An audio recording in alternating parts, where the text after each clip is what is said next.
സുകുമാരൻ നായരെ സംഘപരിവാറുകാരെല്ലാം വളഞ്ഞു നിന്ന് തെറി വിളിക്കുകയാണ്.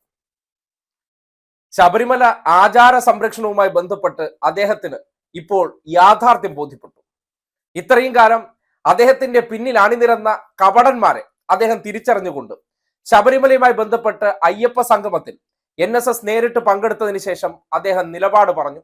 ആചാര സംരക്ഷണത്തിന് വേണ്ടി നിലനിന്ന പാർട്ടി ഇടതുപക്ഷമാണ്, ഇടത് സർക്കാരാണ്. RSSും കോൺഗ്രസുകാരും ശബരിമലയ്ക്ക് വേണ്ടി ഒരു ചുക്കും ചെയ്തിട്ടില്ല. യാഥാർത്ഥ്യമല്ലേ? നിങ്ങൾ കഴിഞ്ഞ 10 വർഷത്തിനിടയിൽ എടുത്തു നോക്കൂ. ആചാര സംരക്ഷണമോ അല്ലെങ്കിൽ വിശ്വാസ സംരക്ഷണവുമായി ബന്ധപ്പെട്ട് സുകുമാരൻ നായർ പറഞ്ഞ വാചകം കൃത്യമാണെന്ന് പരിശോധിക്കണമെങ്കിൽ നിങ്ങൾ കഴിഞ്ഞ കോവിഡ് കാലം മാത്രം ഒന്ന് ആലോചിച്ചാൽ മതി. സകലമാന വരുമാനങ്ങളും നിലച്ച സന്ദർഭം, ക്ഷേത്രങ്ങൾ മുഴുവൻ അടഞ്ഞു കിടന്നു. അറിയാലോ, ദേവസ്വം ബോർഡിന്റെ ക്ഷേത്രങ്ങളാണ്. വരുമാനം നിലച്ചു കഴിഞ്ഞാൽ, പ്രത്യേകിച്ച് ശബരിമലയാണ് അവിടുത്തെ ഏറ്റവും പ്രധാനപ്പെട്ട വരുമാന സ്രോതസ്, തിരുവിതാംകൂർ ദേവസ്വം ബോർഡിന്റെ. ആ നിലയ്ക്ക് ആ പണം ഉപയോഗപ്പെടുത്തിക്കൊണ്ടാണ് 1264 ക്ഷേത്രങ്ങൾ തിരുവിതാംകൂർ ദേവസ്വം ബോർഡിന്റെ കീഴിലുണ്ടെന്നാണ് മനസ്സിലാക്കാൻ കഴിഞ്ഞിട്ടുള്ളത്.